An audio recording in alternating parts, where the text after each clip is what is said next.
Hari ini, kami hadirkan sebuah kisah yang menggegerkan sebuah desa di Indonesia, tentang seorang kepala desa yang terjerat skandal cinta terlarang dengan sekretarisnya sendiri. Video mesra mereka yang terekam di sebuah kamar hotel mendadak viral dan mengguncang tatanan masyarakat setempat.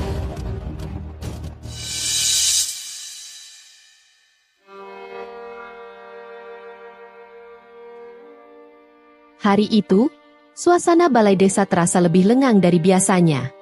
Warga yang biasanya ramai datang untuk mengurus administrasi, tampak kecewa karena kepala desa dan sekretarisnya tidak terlihat batang hidungnya.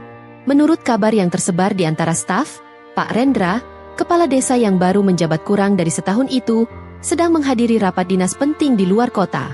Sekretaris desa, Leni, juga turut mendampinginya.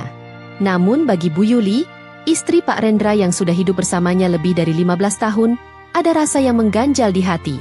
Ia duduk di ruang tamu rumahnya, menatap layar ponsel yang kosong. Sudah beberapa jam ia mengirim pesan kepada suaminya, tapi belum juga dibalas. Padahal biasanya, meskipun sibuk, Rendra akan tetap sempat membalas, walau hanya dengan emoji atau singkat, "Iya, nanti." Bu Yuli bukan wanita cemburuan, tapi sejak beberapa bulan terakhir, perubahan sikap suaminya terasa nyata. Rendra sering pulang larut, bahkan terkadang menginap dengan alasan ada kegiatan lintas kecamatan. Wajahnya sering lelah, namun bukan karena beban kerja, lebih seperti orang yang sedang menyembunyikan sesuatu. Yang membuat Bu Yuli makin curiga adalah sosok Leni. Perempuan muda itu baru diangkat menjadi sekretaris desa oleh Rendra sendiri. Usianya tak jauh dari 28 tahun, berparas menarik, selalu tampil rapi dan energik. Tapi yang jadi bahan bisik-bisik di desa adalah kedekatannya yang terlalu akrab dengan Pak Rendra. Seringkali warga melihat mereka berdua pergi bersama naik mobil dinas, bahkan kadang berdua saja, tanpa staf lain. Di warung kopi dekat balai desa, Pak Tarman, salah satu tokoh masyarakat yang juga mantan perangkat desa, mulai membahas apa yang sedang jadi rahasia umum. Kalau benar itu cuma rapat dinas, masa gak ada satupun dokumentasi? Biasanya kan mereka suka update foto-foto kegiatan, gumamnya sambil menyeruput kopi. Sementara itu, di tempat lain, tepatnya di sebuah hotel bintang 3 di kota kabupaten, kamera pengintai seorang warga tanpa sengaja menangkap momen yang mencurigakan. Seorang pria dan wanita tampak keluar dari lift, dengan jarak tubuh yang terlalu dekat. Sang pria memegang ponsel, tampak tergesa, sementara wanita di sebelahnya menunduk sambil menutupi wajah dengan masker.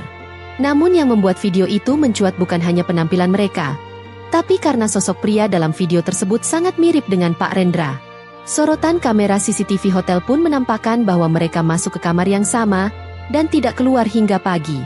Video berdurasi 21 detik itu pertama kali beredar di grup WhatsApp warga. Tidak butuh waktu lama untuk jadi viral. Dalam hitungan jam, sudah tersebar di grup-grup RT, bahkan masuk ke status perangkat desa lainnya. Malam harinya, Bu Yuli menerima kiriman video tersebut dari tetangganya. Tangan wanita itu gemetar saat menekan tombol play. Ia mengenali jelas jaket biru yang dikenakan suaminya. Jaket yang sama dipakainya saat berpamitan pagi tadi. Air mata mulai menggenang di pelupuk matanya.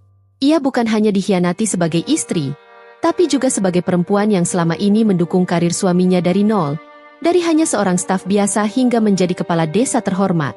Di sisi lain, balai desa mulai ramai keesokan harinya. Warga berdatangan, bukan untuk mengurus dokumen, melainkan mencari kepastian. Sebagian kecewa, sebagian marah, dan sebagian lainnya hanya ingin tahu, apakah benar, pemimpin mereka telah mengkhianati kepercayaan warga demi seorang sekretaris cantik? Dan saat Pak Rendra akhirnya kembali ke desa, ia tak pernah menyangka, wajahnya akan lebih dikenal bukan karena prestasi, melainkan karena video hotel yang telah membuka aibnya ke seluruh penjuru kampung. Pagi itu balai desa tidak seperti biasanya. Bukan lagi tempat pelayanan publik yang penuh senyum dan sapa hangat. Suasananya berubah jadi tegang, seolah ada awan mendung menggantung di langit-langit bangunan tua itu. Pak Rendra baru saja turun dari mobil dinasnya. Raut wajahnya kusut, jauh dari senyum percaya diri yang biasa ia tunjukkan. Hari itu harusnya ia kembali bekerja, melanjutkan program pembangunan yang sempat ia banggakan. Tapi yang menunggunya bukan rapat staf, melainkan tatapan tajam penuh curiga dari warga dan perangkat desa. "Selamat pagi, Pak," sapa Pak Rudi, kasih pemerintahan, dengan nada canggung. Pak Rendra hanya mengangguk kecil, lalu berjalan masuk ruangannya tanpa berkata apa-apa. Di ruang rapat kecil, beberapa staf desa sudah duduk menunggu. Wajah-wajah mereka tegang. Beberapa bahkan sudah menonton video yang sedang viral itu berkali-kali, memperhatikan setiap detik seolah mencari celah pembelaan, tapi tetap saja sulit menyangkal. Itu memang Pak Rendra dan Bu Leni. Tak lama, Leni pun masuk. Penampilannya tampak lesu. Wajahnya pucat, dan langkahnya pelan. Semua mata langsung tertuju padanya. Ia hanya menunduk, mencoba menghindari pandangan siapapun. Lalu pintu ruangan terbuka. Pak Rendra masuk. Semua terdiam. "Baik, saya tahu kalian semua sudah lihat video itu," ucapnya memulai. Suaranya berat. "Tapi jangan mudah percaya apa yang kalian lihat. Itu hanya kebetulan, tidak seperti yang kalian kira." Suara gemuruh kecil terdengar. Beberapa staf saling menatap. Pak Rudi berdehem, lalu angkat suara. "Pak, kami paham. Tapi masyarakat juga perlu penjelasan. Ini bukan cuma soal pribadi, ini soal kepercayaan publik." Rendra mendesah panjang. Ia tahu, tak ada jawaban yang bisa sepenuhnya menghapus video itu dari kepala orang-orang. Ia tahu juga bahwa reputasinya sudah tercoreng. Namun di balik ruang kantor, di rumahnya sendiri, badai yang lebih besar tengah berkecamuk. Bu Yuli belum bicara sepatah kata pun sejak video itu beredar. Ia hanya diam di kamar, menatap dinding kosong, sesekali menahan isak. Anak sulung mereka, Reza, mahasiswa tingkat akhir, juga ikut terpukul. "Bu, apa benar itu Bapak?" tanya Reza lirih, malam sebelumnya. Bu Yuli hanya menatap anaknya dengan mata yang bengkak. Ia tak sanggup menjawab, tapi diamnya sudah cukup menjelaskan semuanya. Hari itu, Bu Yuli mengambil keputusan yang besar.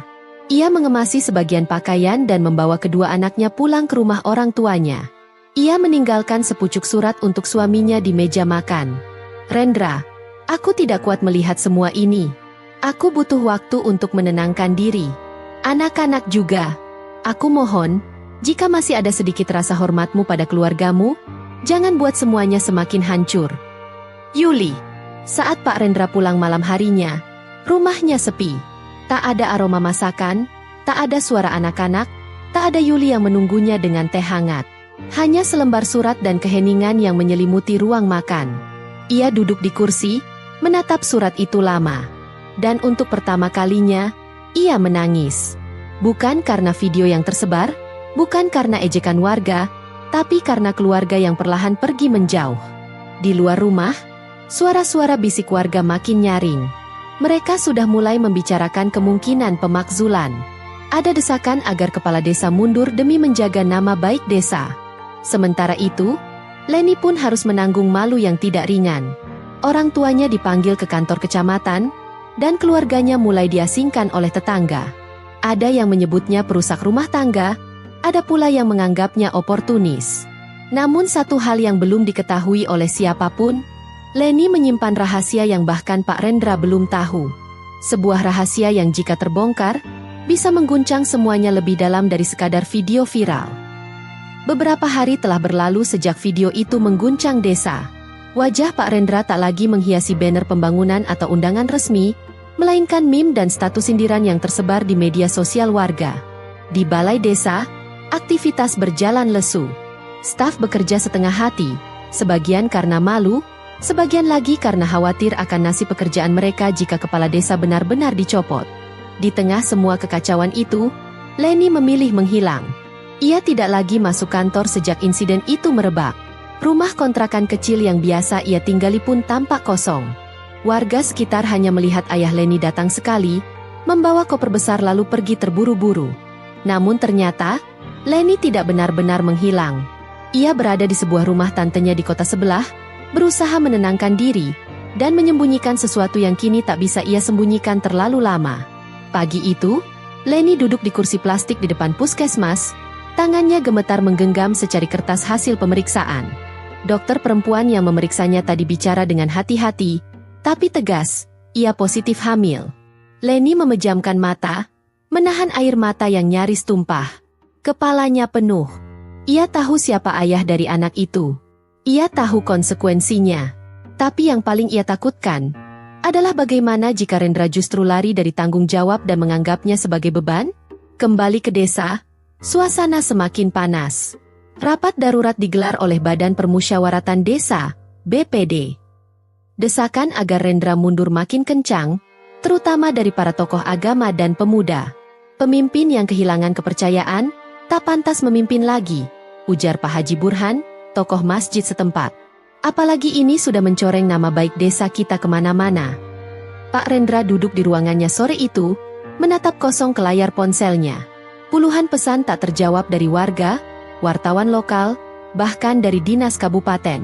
Tapi satu pesan masuk sore itu, dan membuat dadanya sesak. Dari Leni. Aku butuh bicara. Ini penting. Tentang apa yang terjadi di hotel, dan tentang apa yang ada di perutku sekarang. Rendra mematung. Sekujur tubuhnya terasa dingin. Ia membaca ulang pesan itu 3 kali, memastikan ia tak salah paham. Tapi tidak, maknanya jelas. Leni hamil. Dan kemungkinan besar, itu anaknya. Malam itu, untuk pertama kalinya Rendra merasa benar-benar kalah. Bukan karena video, bukan karena cemooh warga. Tapi karena dosa yang selama ini ia kira bisa ia sembunyikan, ternyata mulai tumbuh, berdetak, hidup. Sementara itu, Bu Yuli yang kini tinggal bersama orang tuanya, mulai mendapat kabar tentang desakan warga dan rumor kehamilan Leni. Ia hanya menatap kosong ke jendela, sambil memeluk anak bungsunya yang tertidur di pangkuan. Hatinya luka. Tapi di dalam dirinya, juga ada perasaan yang mulai tumbuh. Bukan lagi marah, tapi takut. Takut kalau anak-anaknya akan tumbuh dengan aib sebagai warisan. Dan tanpa sepengetahuan siapapun, Bu Yuli mulai menghubungi seorang pengacara. Ia tahu, jika Rendra tak juga bertanggung jawab, maka hanya satu jalan yang bisa ia tempuh, bercerai, dan membawa anak-anaknya pergi selamanya. Langit mendung menggantung di atas desa saat kabar terbaru berhembus seperti angin dingin menusuk tulang. Desas-desus bahwa sekretaris desa hamil makin kuat, dan hampir semua warga yakin, ayah dari bayi itu tak lain adalah kepala desa mereka sendiri. Pak Rendra tahu waktunya semakin sempit. Warga sudah mulai membuat petisi. Bahkan akun media sosial resmi desa dipenuhi komentar pedas dari warganet. Bukan hanya 1 atau 2, tapi ratusan, tiap hari. Sebagian mengatasnamakan moral, sebagian lagi cuma ingin melihat kehancuran orang yang pernah mereka anggap panutan. Malam itu, Rendra menyetir sendiri, diam-diam menuju kota tempat Leni mengungsi. Ia mengenakan topi dan masker, menyamar agar tak ada yang mengenali. Leni telah mengirim alamat rumah tantenya. Rumah kecil di gang sempit, cukup jauh dari pusat kota. Saat ia tiba, Leni menunggu di ruang tamu. Wajahnya sayu. Perutnya belum terlihat membesar. Tapi rona di wajahnya jelas menunjukkan kelelahan mental dan fisik. Aku nggak tahu harus mulai dari mana, kata Leni lirih. Jadi, kamu yakin? Tanya Rendra, duduk di seberang, menghindari tatapan mata Leni. Leni mengangguk, lalu mengeluarkan kertas hasil pemeriksaan. Aku nggak cari simpati, Ren. Tapi ini kenyataan. Aku hamil, dan kamu tahu, cuma kamu satu-satunya pria yang pernah dekat denganku seperti itu. Pak Rendra mengusap wajahnya kasar. Ia tak berkata apa-apa, hanya menatap dinding. Lalu sekarang kamu mau apa? Aku belum bisa mikir jernih, Len. Kalau kamu nggak siap, setidaknya aku tahu. Biar aku hadapi sendiri, ujar Leni pelan, namun matanya berkaca-kaca. Aku sudah dihina, dicaci. Keluargaku diusir tetangga. Aku bisa tahan semua itu. Tapi, jangan kamu juga ikut lari. Kata-kata Leni menghantam keras. Rendra menunduk, menutup wajah dengan tangan. Di dalam dirinya, berkecamuk rasa takut, malu, dan penyesalan. Ia tahu, ia sudah hancur. Tapi ia juga sadar, ada 2 orang wanita yang kini ia sakiti, istri yang setia selama bertahun-tahun, dan Leni yang kini mengandung anaknya. Sementara itu, di desa, Bu Yuli bertemu pengacara di kota kabupaten. Ia menyerahkan dokumen pernikahan, serta bukti video dan tangkapan layar percakapan yang selama ini disimpan diam-diam. Ia tak berniat mencari sensasi. Tapi ia tahu, ini bukan lagi tentang harga diri. Ini soal masa depan anak-anaknya. Bu, kami bisa mengajukan gugatan cerai dengan bukti ini, kata pengacaranya. Bahkan kalau ibu mau, kami bisa tuntut hak asuh penuh dan menuntut kompensasi harta Gonogini. Bu Yuli hanya mengangguk. Ia bukan wanita lemah, tapi hatinya remuk. Yang membuatnya tetap bertahan tegak hanya satu, anak-anaknya. Beberapa hari kemudian, kabar mengejutkan muncul. Leni melaporkan Pak Rendra secara hukum atas penelantaran dan perbuatan tidak bertanggung jawab. Ia datang ke kantor polisi didampingi ayahnya dan seorang kuasa hukum. Desa gempar. Bukan hanya soal video mesra di hotel, tapi kini sudah menyangkut anak dalam kandungan dan ranah hukum pidana. Wartawan lokal mulai berdatangan, berita makin viral, dan desakan agar Rendra dicopot jadi kepala desa mencapai puncaknya. Dalam sebuah rapat luar biasa BPD, salah satu anggota berdiri dan berkata, "Kita tidak bisa lagi menunggu. Desa ini bukan milik Rendra. Desa ini milik kita semua. Kalau pemimpinnya busuk, kita harus potong akarnya." Pak Rendra tak hadir di rapat itu. Ia tengah duduk sendiri di ruang kerjanya yang sepi, menatap foto keluarga di meja, foto yang kini hanya tinggal kenangan. Ia tahu waktunya sudah hampir habis. Semua yang ia bangun dengan kebanggaan, kini nyaris tak tersisa. Hari itu, balai desa kembali dipenuhi orang. Bukan warga yang ingin mengurus surat atau rapat pembangunan, tapi massa yang menuntut pemakzulan. Di bawah terik matahari, puluhan warga berkumpul membawa spanduk dan tulisan tangan di karton. Turunkan kepala desa amoral. Desa bukan tempat pemimpin cabul. Kami malu jadi warga sini. Pihak BPD akhirnya menggelar rapat terbuka di pendopo, menghadirkan tokoh masyarakat, tokoh agama, tokoh pemuda, dan beberapa perwakilan perangkat desa. Di tengah tekanan bertubi-tubi, keputusan besar akan diambil. Usulan pemberhentian kepala desa Rendra sebelum masa jabatannya habis. Pak Rudi, yang sebelumnya setia mendampingi Rendra, kali ini berdiri di pihak rakyat. Saya bukan ingin menjatuhkan beliau, tapi saya harus jujur pada hati nurani.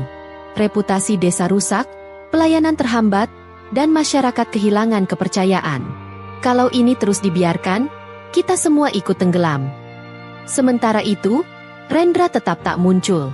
Sejak Leni melaporkan kasusnya ke polisi, ia mengurung diri di rumah dinas.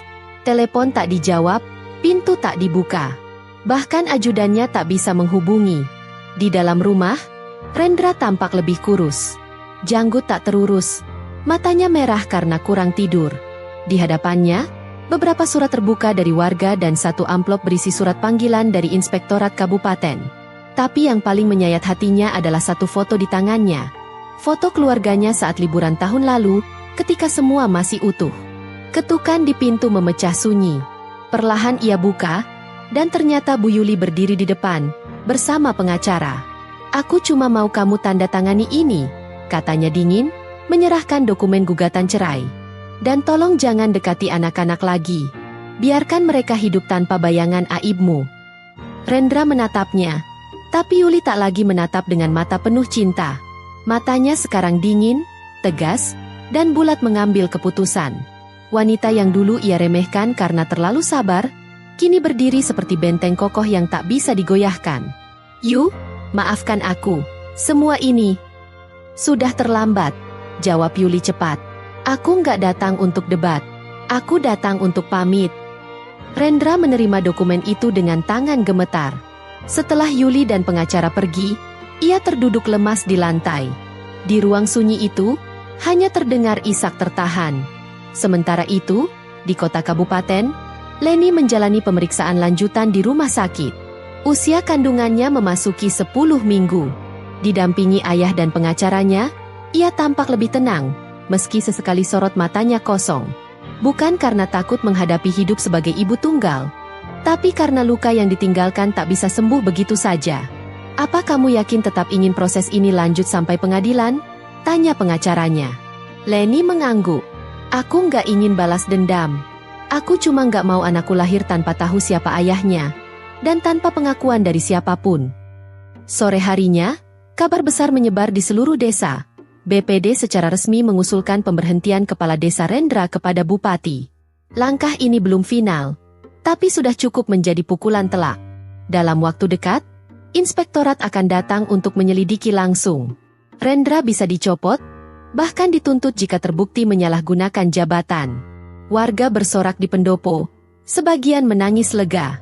Namun tak sedikit juga yang diam, terpukul. Karena seburuk apapun Rendra, mereka tak bisa menyangkal. Dulu ia adalah kepala desa terbaik yang pernah mereka punya. Tapi kini, semuanya hancur. Karena satu kamar hotel dan satu kebohongan yang dipelihara. Pagi yang biasanya damai di desa itu berubah menjadi penuh ketegangan. Mobil berplat dinas berhenti di halaman balai desa. Turun dari dalamnya 3 pria berpakaian rapi dengan map besar di tangan. Mereka adalah tim Inspektorat Kabupaten, datang untuk memeriksa dugaan pelanggaran etika, jabatan, dan penyalahgunaan fasilitas negara oleh Kepala Desa Rendra. Kabar kedatangan mereka langsung menyebar seperti api. Para perangkat desa tampak canggung. Beberapa mencoba menghindari tatapan. Di ruangan rapat, kursi disusun rapi dan dokumentasi ditumpuk. Rendra tidak hadir.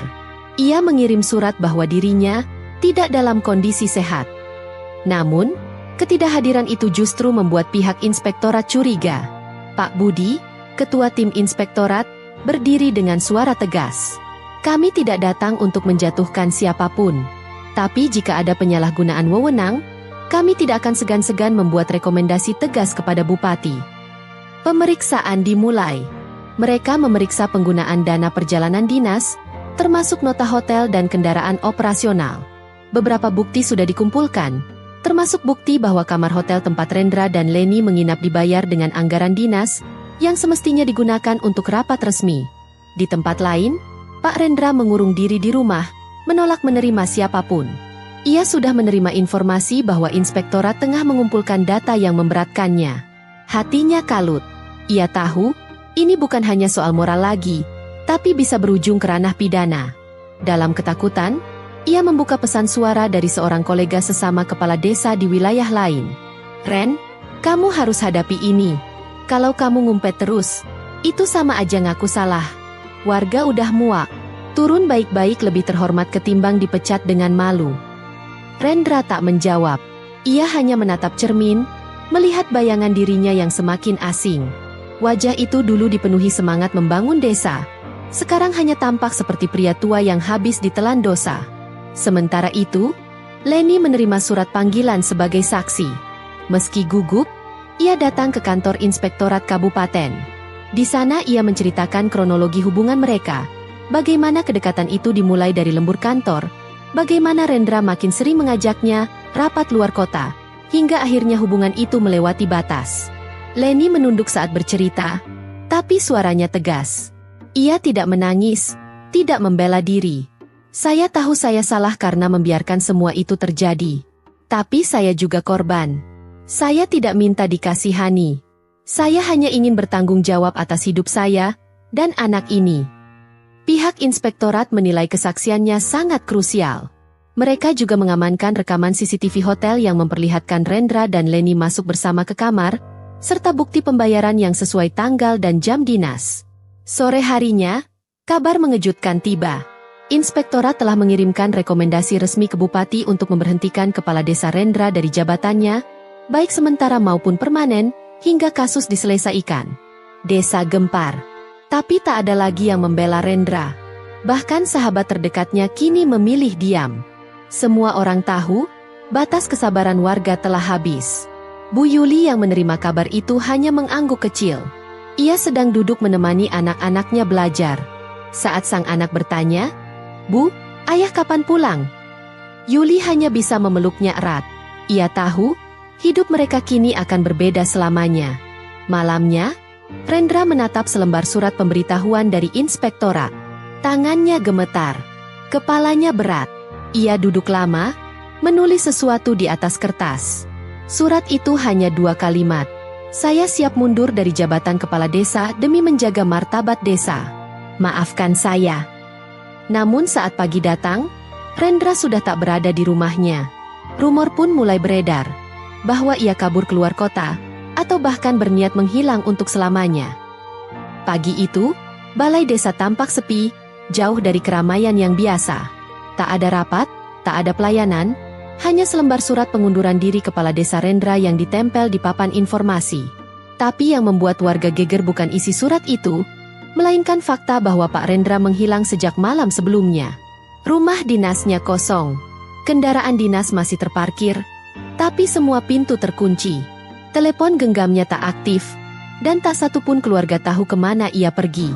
Beberapa warga berspekulasi ia melarikan diri keluar kota.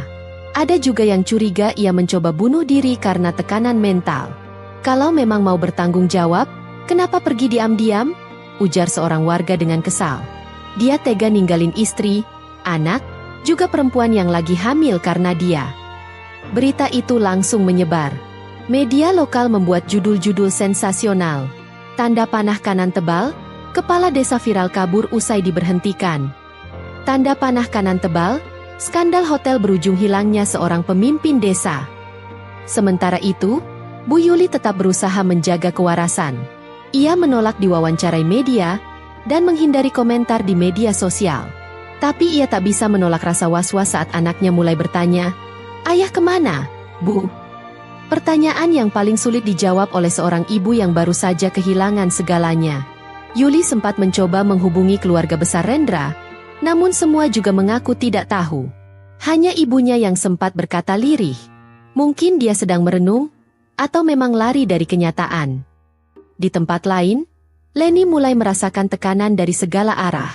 Setiap kali ia ke klinik untuk kontrol kandungan, selalu saja ada tatapan sinis dari orang-orang yang mengenalnya. Bahkan tantenya mulai merasa risih karena rumah mereka sering didatangi wartawan. "Len, kamu harus pikirkan baik-baik. Kita nggak bisa terus begini." Nama keluarga jadi sorotan, bahkan tetangga mulai menjauh, ujar sang tante. Leni tahu itu. Maka malam itu, ia menulis surat pendek pada ayahnya. "Ayah, izinkan aku pergi dari kota ini. Bukan karena malu, tapi karena aku ingin anakku lahir tanpa dibayang-bayangi dosa yang bukan dia yang buat."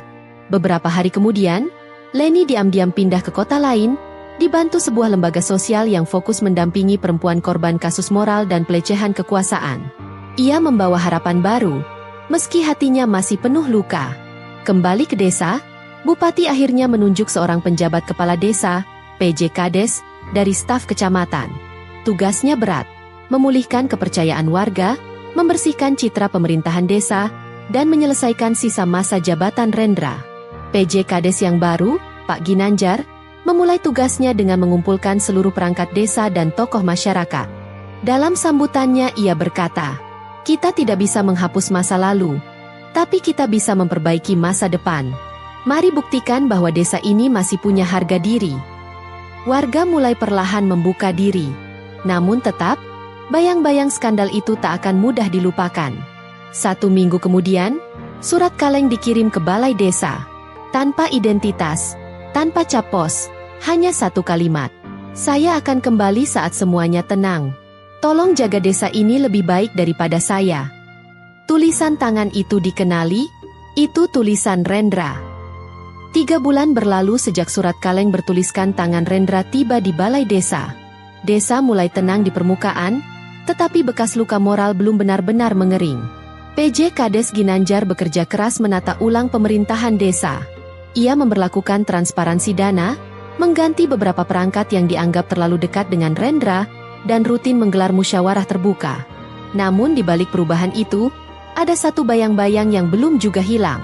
Kemana sebenarnya Rendra pergi? Sementara itu, di kota baru tempat Leni tinggal, suasana jauh berbeda. Ia bekerja paruh waktu di sebuah toko perlengkapan bayi, sambil menjalani pemeriksaan rutin kehamilan. Kandungannya kini memasuki bulan ke-6.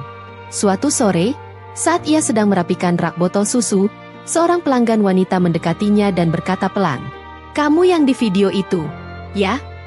Leni menunduk. Jantungnya langsung berdebar. "Aku nggak mau ganggu. Cuma mau bilang, kamu kuat banget. Aku dulu juga pernah kayak kamu, hamil sendirian. Tapi sekarang anakku jadi alasan aku tetap hidup." Perempuan itu lalu pergi, meninggalkan Leni dengan mata berkaca-kaca. Untuk pertama kalinya, ia merasa tidak sendirian. Di desa, Bu Yuli perlahan mulai membangun kembali hidupnya. Ia kini aktif mengajar mengaji di Langgar, dan mulai membuka usaha kecil-kecilan menjual makanan ringan. Anak-anaknya, meski masih sering bertanya soal ayah mereka, mulai terbiasa hidup tanpa figur Rendra. Sore itu, saat ia sedang merapikan jemuran, seorang petugas desa datang membawakan amplop dari pengadilan agama. Putusan cerai resmi telah keluar. Status Yuli, janda sah secara hukum. Ia tak menangis, tak juga tersenyum. Hanya mengangguk pelan, lalu masuk ke rumah dan membakar surat itu. Biarlah semua ini jadi abu. Yang penting aku dan anak-anak masih bisa saling peluk. Di sisi lain kota, Rendra hidup dalam keterasingan. Ia menumpang tinggal di rumah saudaranya yang jauh dari keramaian. Rambutnya mulai panjang, janggut tumbuh liar, dan wajahnya tampak lebih tua dari usianya. Ia tak pernah keluar rumah siang hari, hanya sesekali berjalan kaki malam-malam, merenung di pinggir danau. Pagi itu, ia membuka surat dari pengacara yang mengurus perceraiannya. Statusnya kini resmi, tidak lagi kepala desa, dan tidak lagi suami. Ia termenung lama, lalu mengambil sebuah kotak kecil dari dalam tas. Isinya, gelang kaki bayi berwarna biru. "Anakku," gumamnya lirih. "Maaf, ayah belum cukup berani menemuimu." Hari demi hari berlalu. Leni akhirnya melahirkan seorang bayi laki-laki yang sehat. Ia menamai anak itu Raka, singkatan dari Rahmat Karena Allah, tanpa menaruh nama belakang sang ayah. Di kamar bersalin itu, ia menangis bukan karena sakit, tapi karena lega. Lahirnya Raka menjadi simbol bahwa dari kehancuran pun, kehidupan masih bisa tumbuh. Sementara itu, di suatu malam sepi di desa, seorang warga melihat sosok pria berdiri lama di depan balai desa.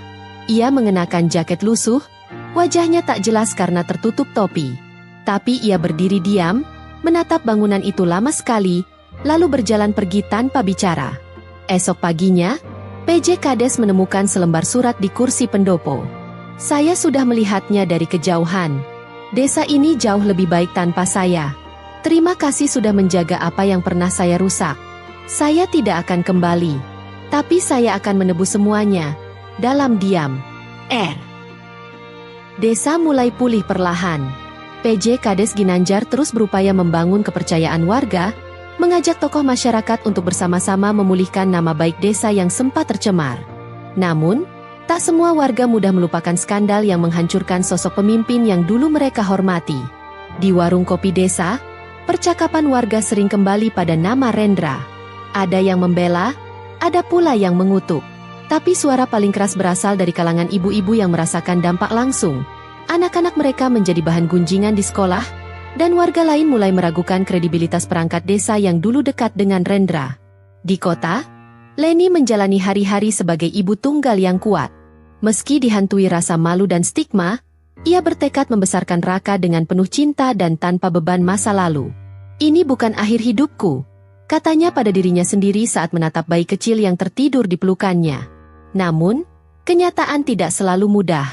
Kadang ia merasa lelah menghadapi tatapan sinis, komentar pedas, dan pertanyaan yang tak diinginkan dari orang sekitar.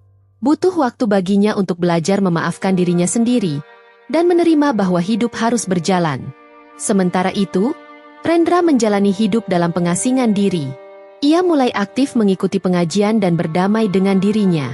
Meski tidak berani kembali ke desa, ia mulai menulis catatan harian sebagai bentuk penebusan dan refleksi diri. Suatu hari, ia menulis, "Kesalahan terbesar dalam hidupku bukan soal cinta terlarang, tapi bagaimana aku mengecewakan orang-orang yang mempercayaiku. Aku tak bisa menghapus masa lalu, tapi aku berjanji akan menebusnya dengan hati yang tulus." Dia juga mulai berdonasi secara diam-diam untuk pembangunan sekolah dan fasilitas kesehatan di desa asalnya, menggunakan uang yang dulu ia sisihkan dari gaji kepala desa. Cara sederhana untuk meminta maaf, tanpa harus menghadap langsung. Di desa, Bu Yuli terus berusaha menyembuhkan luka hati. Ia bertemu dengan beberapa ibu warga desa yang mengalami masalah serupa dalam hidup mereka. Dari situ, terbentuk kelompok dukungan perempuan, yang secara rutin berkumpul dan saling menguatkan. "Kadang kita harus jatuh dulu supaya bisa bangkit lebih kuat," ujar Yuli saat pertemuan kelompok. Kelompok itu menjadi oase di tengah badai sosial yang belum selesai. Mereka berbagi kisah, saling mendengar, dan menemukan kekuatan baru. Malam harinya, di sebuah warung kecil di pinggir jalan desa, seorang pemuda mengangkat gelasnya sambil berkata, "Kalaupun Pak Rendra gak kembali, Aku yakin desa ini bisa jadi lebih baik. Karena kita semua belajar dari kesalahannya. Semua yang hadir mengangguk setuju, dan suasana menjadi lebih hangat. Tapi, di balik semua itu, sebuah kabar mengejutkan datang. Surat dari Pengadilan Agama diterima oleh Leni, memberitahukan bahwa Rendra telah mengajukan gugatan hak asuh atas anak mereka, Raka. Kabar itu mengguncang Leni. Ia harus mempersiapkan diri menghadapi pertarungan hukum yang tak pernah ia bayangkan. Hari yang ditunggu-tunggu tiba. Leni duduk di ruang sidang Pengadilan Agama, memegang erat tangan pengacaranya. Di seberangnya, Rendra tampak hadir dengan wajah lelah namun penuh tekad. Anak mereka, Raka, kini menjadi alasan utama dari pertempuran ini. Persidangan berlangsung ketat. Pengacara Rendra berargumen bahwa sebagai ayah, Rendra berhak mendapatkan hak asuh untuk anaknya demi masa depan yang lebih baik. Sementara pengacara Leni membela bahwa sang ibulah yang selama ini merawat dan mengasuh Raka dengan penuh kasih sayang, sementara Rendra menghilang tanpa kabar. Di luar ruang sidang, warga desa dan teman-teman Leni berkumpul mendukung. Mereka tahu betapa beratnya perjuangan Leni, dan tak sedikit yang menaruh harapan agar Leni memenangkan hak asuh demi menjaga masa depan anak. Sidang berakhir dengan keputusan hakim yang bijaksana. Hak asuh tetap di tangan Leni dengan syarat Rendra diberikan hak kunjungan rutin, agar tetap bisa menjalin hubungan dengan anaknya. Rendra mengangguk pasrah, menunduk menerima keputusan. Leni menatapnya sejenak, lalu mengalihkan pandangan ke arah Raka yang sedang bermain dengan pengacaranya. Malam itu, setelah sidang, Rendra mengirim pesan singkat kepada Leni. Maafkan aku atas semua kesalahan. Aku akan berusaha menjadi ayah yang lebih baik, meski dari jauh. Leni membalas dengan singkat. Mari kita lakukan yang terbaik untuk Raka. Seiring waktu, hubungan mereka tetap berjalan sebagai co-parenting yang penuh tantangan, tapi juga penuh harapan.